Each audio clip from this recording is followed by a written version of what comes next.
1. november se bliža, tako da smo šli malo vprašati cvetličarje, svečarje in tako naprej, kako je to se prodaja. Gleda tudi, ne bilo več tako velik denarja na trgu, torej naj tudi ljudje menj verjetno za porabiti za 1. november.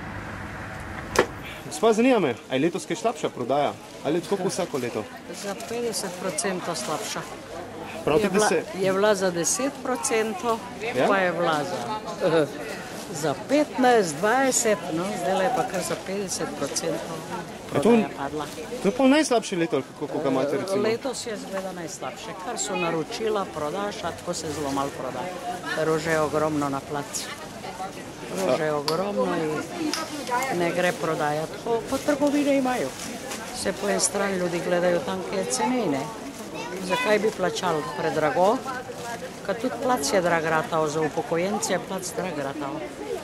Če se največ kupijo, če smo že pri tem? Ja, pri meni venčke, v glavnem šopke suhe, pa zelenje. To največ prodam, to največ imam, neka sama gojim, ne. Drugače, druge stvari bolj malo grejo.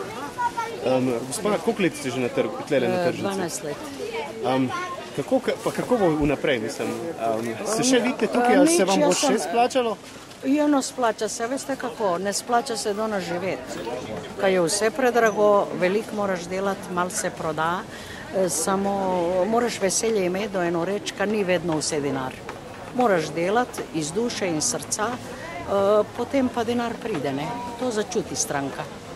A je saj za 1. november kaj več dela, kot drugače? Ja, več je, ko navadne dneve je malo več, ne. Tako da ni, da bi rekla, da gre kot vsak dan, ne. Več kam bolj gre, ampak vsem prodaja je zelo padla.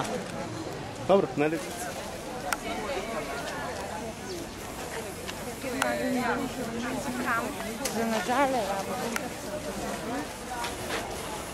Prvi november. Ja. Vidim, da prometa je tako 100% več kot ponovadi. Je to res?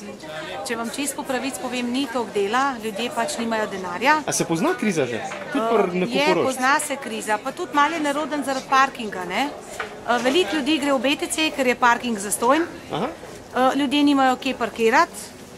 Noro, pa ob sobotah so nam tudi zaprli parking. Do 9 lahko pridejo not v tržnico, pa ne več po 9. In jaz bi prosila, če lahko nekako pomagate, če nas že snemate, da imamo zastojen parking plac v centru, da bomo imeli veliko ljudi na tržnici, ker tržnica propada. Ok, to upam, da se bo slišali. Gremo zdaj k Hroščcem. Kire so za 1. november najbolj popularne? Nageljni rdeči. Nageljni rdeči. Tako. Ja, slovenski pušac, ne? Tako. Kako ljudje? Po 3, 4, 5, 6? Po koliko kupujejo? Kdo rabi več, vzame tudi več. Odvisno. Evo, trenutno gospa, koliko rabite zdaj nageljčko, gospa? Anja, koliko rabi gospa nageljnov? 7 nageljnov. Pa pride stranka, povzame 20, pa 30, odvisno, ne? So cene fiksne ali so da tudi kaj zmeniti? Zmenili smo se na tržnici, če čisto po pravici povem, nageljni so 80, na veliko 70 centov. Prav zmenjeni smo vsi. Da držimo cene, da vsak zasluži, pa vsak svojo srečo pa enako. Tako. Pa je to ponovadi vedno ali je samo v takih praznikih, 1. novembra in podobnih scenah, tak dogovor bila? Glede dogovora, ja, malo tudi ni glih vedno, ampak zdaj smo se striktno zmenili, ker se malo bojimo, ne, ker ni toliko dela, ne, in vsak naj zasluži normalno, ne. Dobro, najlepša hvala. Nikaj, se vidimo.